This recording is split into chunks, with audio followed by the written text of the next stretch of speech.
दूसरा थिस्सलुनीकी 2 अध्याय उसकी 1 और 2 आयत पढ़ दो। हे भाइयों, अब हम अपने प्रभु यीशु मसीह के आने और उसके पास अपने इकट्ठे होने के विषय में तुमसे विनती करते हैं कि किसी आत्मा या वचन या पत्री के द्वारा, जो कि मानो हमारी ओर से हो, यह समझकर कि प्रभु का दिन आ पहुंचा है, तुम्हारा मन अचानक अस्थिर न हो जाए और न तुम घबराओ। हाँ 3 भी पढ़ दो। किसी रीति से किसी के धोखे में न आना, क्योंकि वह दिन न आएगा जब तक धर्म का त्याग न हो ले और वह पाप का पुरुष अर्थात विनाश का पुत्र प्रकट ना हो। हाँ ओके, हालेलुया। अभी थोड़ा ध्यान से समझे इस बात को। यहाँ क्या लिखा? हे भाइयों, हम जानते हैं प्रभु यीशु मसीह के आने और उसके पास इकट्ठे होने के विषय में तुमसे विनती करते हैं कि किसी आत्मा या वचन या पत्री के द्वारा जो हम तुम्हें सिखाते हैं उसमें स्थिर रहो और सीखते चले जाओ। है ना? क्या बोलता है? उसमें स्थिर रहो और सीखते चले जाओ। सीखना मत छोड़ना। बाइबल वचन क्या कह रहा है? सीखना मत छोड़ना, प्रार्थना करते रहो और उस वचन को सीखते चले जाओ। राइट। और ये सीखते क्यों? मैं फिर कहता हूं, हम प्रार्थना तो करते हैं, ओके है ना, प्रार्थना हम करते हैं, ठीक है, लेकिन हम कई बार सोचते बस प्रार्थना करके हमने निपटा दिया, है ना। धोखे में ना, बाइबल कहती है ना, किसी के धोखे, शैतान बड़ा धोखेबाज है। कई बार बड़ा धोखा देता, तूने प्रार्थना तो कर ली है, तो सुबह भी तू 6 बजे से जुड़ा हुआ था प्रार्थना में, शाम को भी जुड़ा, तो ये पढ़ने की आवश्यकता नहीं है ना। लेकिन मैं कहता हूं, ये वचन को पढ़ो। यही वचन आपसे भविष्यवाणी करेगा, यही वचन आपसे बात करेगा, यही वचन आपके गांठ गांठ गूदे गूदे को खोल के रख देगा। वचन में पौलुस लिखता है ना, ये वचन मालूम कैसा है? हमारी गांठ गांठ को खोल देगा, गूदे गूदे को खोल देगा। किसी भी प्रभु के दास, किसी भी आदमी को जिससे परमेश्वर ने बात किया हो, उनके अनुभव को कभी भी आप सुनेंगे तो उनका एक ही अनुभव होता है कि परमेश्वर ने अपने वचन के द्वारा मुझसे बात की। ये वचन मुझे याद आया उस समय जब मैं भय खा रहा था, डर रहा था, ये वचन उस समय याद आया और मुझे सामर्थ मिल गई। और जब मुझे सेवकाई में निकलना था ना, सेवकाई निकला नहीं था मैं, लेकिन जब मैं कलीसिया में था तो मुझे वचन मालूम क्या आया, आज तक मुझे याद है। पास्टर उस वचन को बोल रहे थे, लेकिन वो वचन ऐसे मेरे अंदर गया। मत्ती रचित सुसमाचार 16 अध्याय उसकी 16, 17, 18, 19, 20 आयत को जब हम पढ़ेंगे, वहां लिखा है, मैं इस पत्थर पर कलीसिया बनाऊंगा और मैं तुझे अधिकार के साथ इस्तेमाल करूंगा। और ये उस समय में विश्वासी था। ये वचन मेरे अंदर एक ऐसा गया, यीशु प्रभु, मुझे अधोलोक के जो वो फाटक है ना, उन फाटक पे मुझे विजयी होना है। और यही वचन था सेवकाई में निकालने के लिए मेरे लिए। और यही वचन मुझे मेरे घर से खींच के मुझे सेवकाई में लेके आया। हालेलुया। तो इसीलिए याद रखे, वचन आपसे बात करेगा। आदि में वचन था, वचन परमेश्वर के साथ था और वही वचन परमेश्वर था, और वही वचन आज हमारे हाथ में है और हम इसी वचन को पढ़ते नहीं है। हम कई बार सोचते से प्रार्थना से निपटा दिया। मैं कहता हूं, जब वचन पढ़ेंगे ना, यही वचन आपको प्रार्थना करना सिखाएगा, यही वचन आपको पवित्र आत्मा का अनुभव सिखाएगा, और यही वचन आपको परमेश्वर की पहचान करवाएगा, और यही वचन आपको परमेश्वर के दानों वरदानों के बारे में सिखाने में आपकी मदद सहायता करेगा, और यही वचन आपसे बात करता रहेगा, यही वचन आपको भविष्यवाणी भी करता रहेगा, और यही वचन आपको सामर्थ्य देता चला जाएगा। हालेलुया। और क्योंकि इसीलिए पतरस में लिखा हुआ है 1:27 में कि वो हमने अविनाशी वचन के द्वारा नया जन्म प्राप्त करा है, यही वचन आपको नया जन्म देगा। क्योंकि ये वचन क्या है? बीज है, बीज। जितना ये वचन अंदर जाएगा ना, उतनी फसल अंदर से आती रहेगी। हालेलुया। उतना जीवन बदलता चला जाएगा। आमेन। उतना प्रभु का कार्य होता चला जाएगा। हालेलुया। आमेन। नहीं तो हमारा क्या होता है, 1 साल में भी उतने, 10 साल में भी उतने, 20 साल में भी उतने, 25 में भी उतने, 30 में भी उतने में निकल भी जाएंगे यहाँ से, उतने की उतने ही रहे।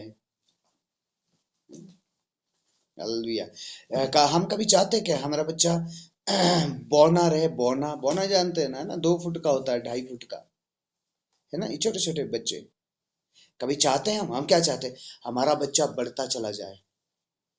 तो परमेश्वर भी क्या चाहता है, हम क्या होते चले जाएं, बढ़ते चले जाएं। जैसे जैसे वचन अंदर जाता जाएगा ना, अंदर की गंदगियां बाहर आती चली जाएगी। हालेलुया।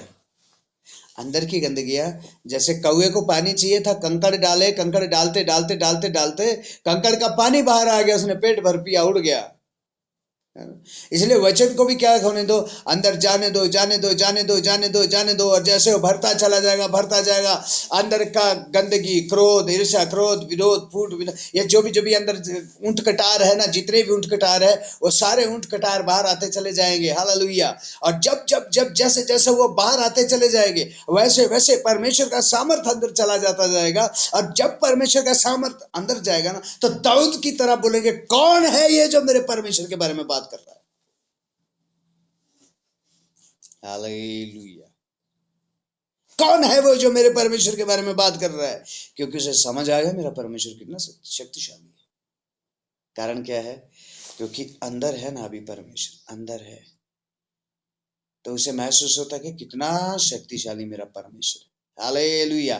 अदरवाइज प्रभु के लोगों मालूम क्या होता रहेगा, फिर से साल बाद भय विचार में गिरते रहेंगे, फिर से साल बाद भय विचार में गिरते रहेंगे, फिर से कुछ सालों के बाद फिर से आपका शादी करने का मन हो जाएगा, फिर से कुछ सालों के बाद आपका पाप करने का मन हो जाएगा, फिर से उसमें जाए। कारण क्या है ना, परमेश्वर यहाँ नहीं है, फिर यहीं है। इसलिए हमें क्या करना है, हालेलुया, वचन में जाना। अभी देखिए यहां पर क्या लिखा, जो तुम्हें सिखाया जा रहा है, पत्री के द्वारा तुम सीख रहे हो, जैसे भी सीख रहे हो उसको अच्छे से समझो और आगे बढ़ते चले जाओ। और फिर क्या लिखा यहां, यह समझ कर कि प्रभु का दिन आ पहुंचा है। ये समझ कर कि प्रभु का दिन आ पहुंचा है, तुम्हारा मन अचानक अस्थिर ना हो जाए और ना तुम घबराओ। अस्थिर नहीं होना, नहीं तो घबराना तुम किसी भी बात से। आमेन। बल्कि क्या हो जाना तुम्हें, और आत्मा में, देखो 3 में लिखा है, किसी रीति से किसी के धोखे में ना आना, क्योंकि वह दिन ना आएगा जब तक वह धर्म का त्याग ना हो ले और वह पाप का पुरुष अर्थात विनाश का पुत्र प्रकट ना हो। अब मैं आपको कहता हूं, किसी के धोखे में ना आना। अब ये धोखे में आते कैसे हैं, ठीक है, ध्यान दीजिए, धोखे में आते कैसे हैं। मसीह लोग भी, प्रार्थना जो मसीह लोग है ना, मसीह लोग भी धोखे में आ जाते उसके, मसीह लोग भी धोखे में आ जाते। यदि, चलो उस विषय में नहीं जाओ, दाऊद को भी एक बार धोखे में ले लिया शैतान ने, इसराइलियों की गिनती करवा ली और परमेश्वर ने वो कहा नहीं था, है ना।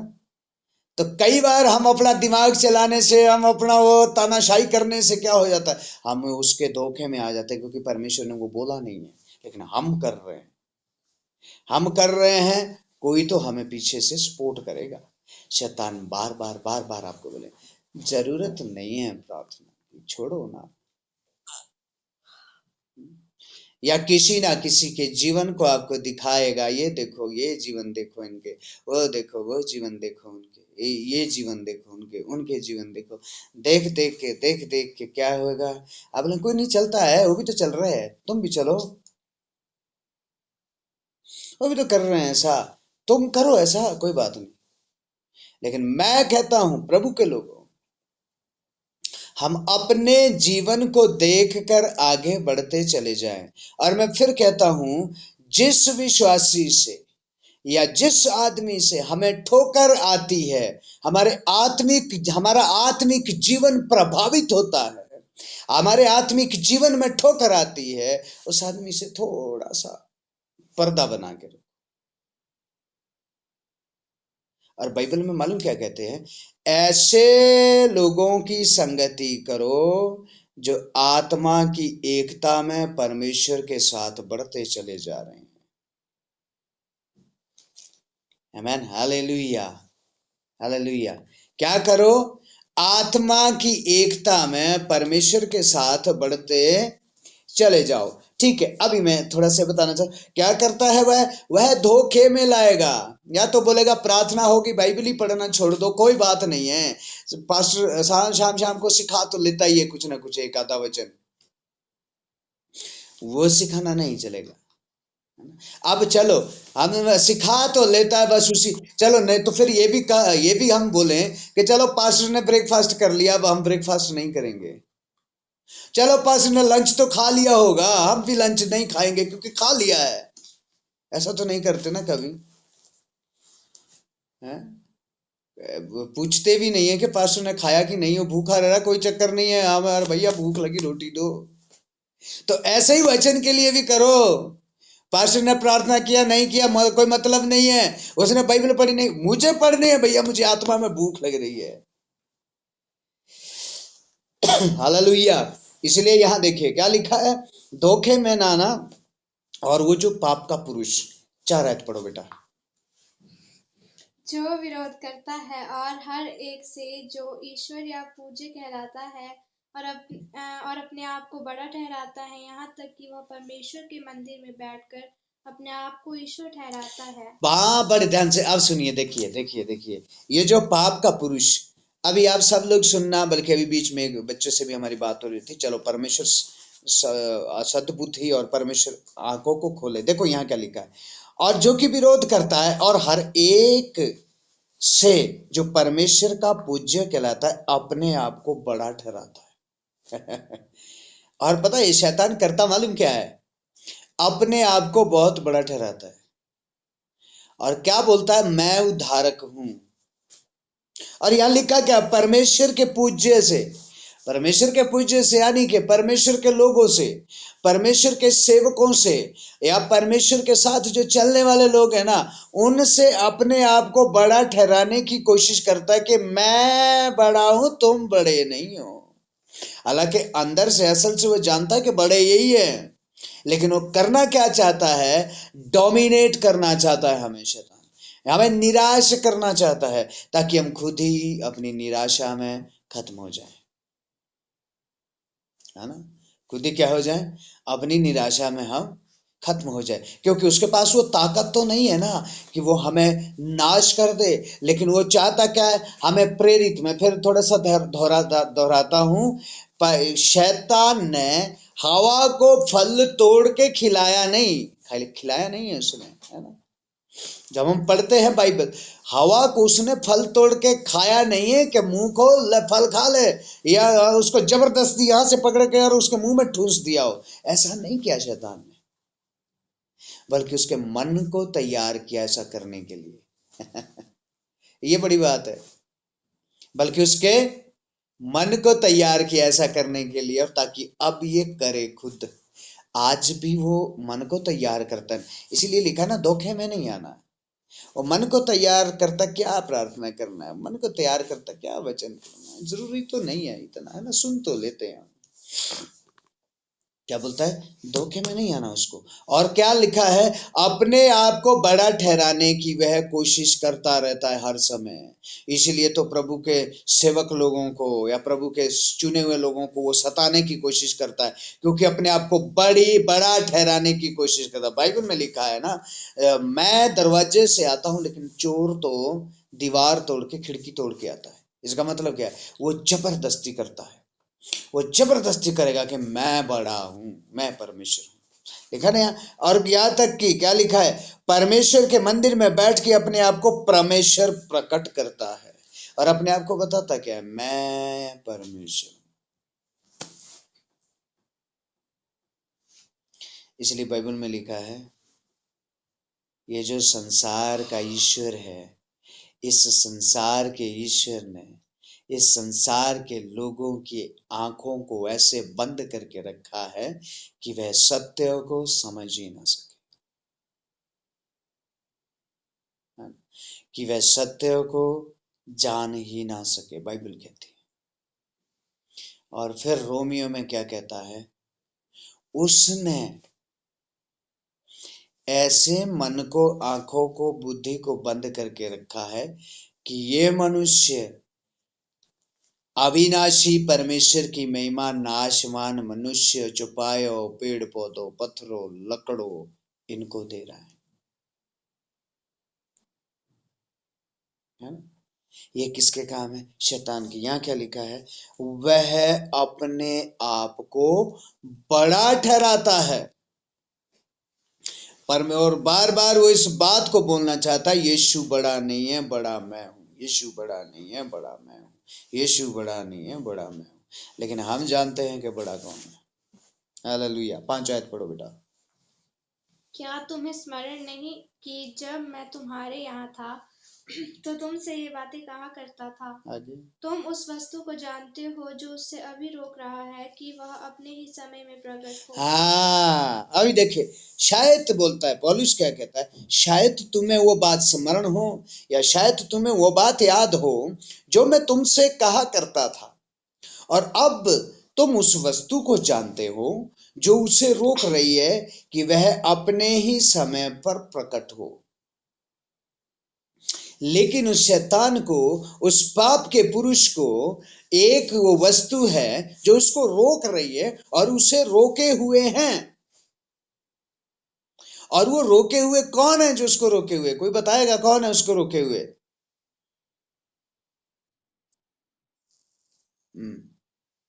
और वो वस्तु कौन है? वो पवित्र आत्मा है जो कि उसे रोके हुए है।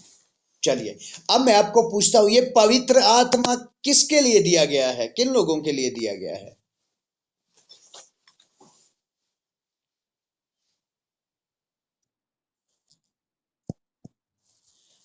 मसीह लोगों के लिए। जो यीशु मसीह पर विश्वास करता है, उसके लिए क्या दिया गया है? पवित्र आत्मा दिया गया उसके लिए। इसलिए मैं बोलता हूं, प्रभु के लोगों, इस पवित्र आत्मा का अनुभव पाओ, है ना। क्या करो? अभी जैसे ये मालूम क्या है, जैसे एक आदमी फौज में जाता है ना, फौज में है ना, उसके पास क्या दी जाती है? राइफल। क्या दी जाती है? फौज में जो आदमी जाता है उसके लिए क्या दी जाती है? राइफल। और वो राइफल उसके पास हर समय रहती है। उसके जब वो कंधे में पड़ती है ना, यहाँ पर उसका वेट, उसको पता है कि मेरे हाथ में क्या है? राइफल है। और जब जरूरत पड़ती है तब वो उसको चलाता है। उसी रीति से हमें भी सहायक दिया गया है, और वो सहायक कौन है? पवित्र आत्मा। वो सहायक कौन है? पवित्र आत्मा। तो प्रभु के लोगों, वो पवित्र आत्मा जो है, वो पवित्र आत्मा हमारे जीवन में और हमारे साथ होना जरूरी है। हालेलुया। Okay, right. अभी देखिए, यहाँ क्या लिखा है? वो पवित्र आत्मा है जो उसको अभी रोके हुए हैं, उसको पूरी रीति से कार्य नहीं करने दे रहा। और ये पवित्र आत्मा इस पृथ्वी पर कब तक रहेगा मालूम है? बताइए, कोई कब तक रहेगा? हाँ। जब तक परमेश्वर के लोग इस पृथ्वी पर है, तब तक पवित्र आत्मा भी कहाँ है? इस पृथ्वी पर है। राइट। तब तक पवित्र आत्मा भी कहाँ है? इस पृथ्वी पर है। लेकिन जैसे ही कलीसिया उठा ली जाएगी, वैसे ही पवित्र आत्मा भी उठा लिया जाएगा। राइट। इसलिए बाइबल में क्या लिखा है? धन्य है वे जो उठाए जाने के समय उठाए जाएंगे, हाय उन पर जो रह जाएंगे, है ना। क्योंकि जो रह जाएंगे, अब उनके लिए कोई आशा नहीं है, रोकने वाला है नहीं है कोई।